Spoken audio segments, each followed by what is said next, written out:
हमारे आसपास जितने भी पक्षी है ना, उसमें कौवा ही एक ऐसा पक्षी है जो लोगों को पसंद नहीं पड़ता। जैसे उसकी काव काव जो होती है, ये लोगों को अच्छा नहीं लगता है।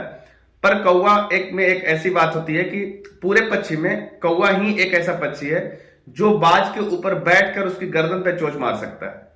लेकिन बाज क्या करता है कि कभी भी इस कौवे के ऐसी हरकत की वजह से वो कभी भी डिस्ट्रैक्ट नहीं होता, कभी उसके चीजों पे उतना के मतलब ध्यान नहीं देता है। वो सिर्फ एक काम करता है कि वो अपनी पंख फैलाता है और हवा को चीरते हुए आसमान में उड़ निकलता है और अपने आप को इतना ऊपर कर लेता है, इतना ऊपर कर लेता है कि ऊपर जाने के बाद ऑक्सीजन का लेवल घट जाता है, जिसकी वजह से कौवा को ऑक्सीजन नहीं मिलने लगता और वो फिर नीचे गिर जाता है।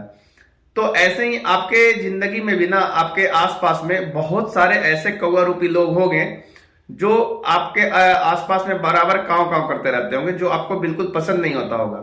जैसे मैं कुछ एग्जाम्पल के तौर पे अगर कहूं तो, जैसे अगर आप स्टूडेंट हैं और पढ़ाई करते होंगे और आपका सिलेक्शन कहीं नहीं हो रहा होगा, तो आपके ऊपर एक नेगेटिव भावना उत्पन्न होने लगता है। इसके कारण भी ये कहीं ना कहीं आपके आसपास में कुछ लोग हैं जो आपको डिस्ट्रैक्ट करने की कोशिश करते हैं। जैसे लोग आपसे अजीब अजीब सवाल पूछेंगे कि जैसे मान लो एक एग्जाम का आपका रिजल्ट नहीं हो रहा है, तो लोग आपसे फिर सवाल करेंगे कि उसका वो हो गया, आपका नहीं हुआ।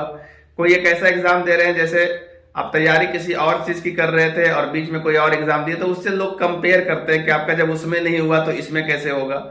इस तरीके से आपके आसपास में बहुत सारे ऐसे लोग हैं। कई लोग तो आपसे ऐसे भी कहेगा कि तो तुमसे तो अच्छा वो था कि वो घर पे ही रह करके पढ़ रहा था, उसका हो गया।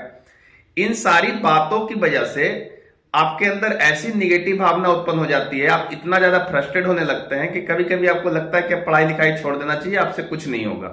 पर ये ऐसा आपको बिल्कुल सोचना ही नहीं है। आप बाज की तरह सोचिए। बाज क्या करता है कि कौवे की ऐसी हरकतों की वजह से उसका ध्यान नहीं देता है, उसके ऊपर चढ़ के उसे गर्दन पे चोंच मारने के बाद भी उसे कुछ नहीं बोलता और कुछ नहीं करता। वो सिर्फ एक काम करता है, अपनी पंख फैलाता और हवा को चीरते हुए अपने आप को बहुत ऊपर कर लेता है। तो आप भी अपनी जिंदगी में अपने हौसले को बुलंद करिए और अपने आप को इतना ऊपर कर लीजिए कि ऐसे कौन कौन लोग अपने आप नीचे गिर जाएंगे।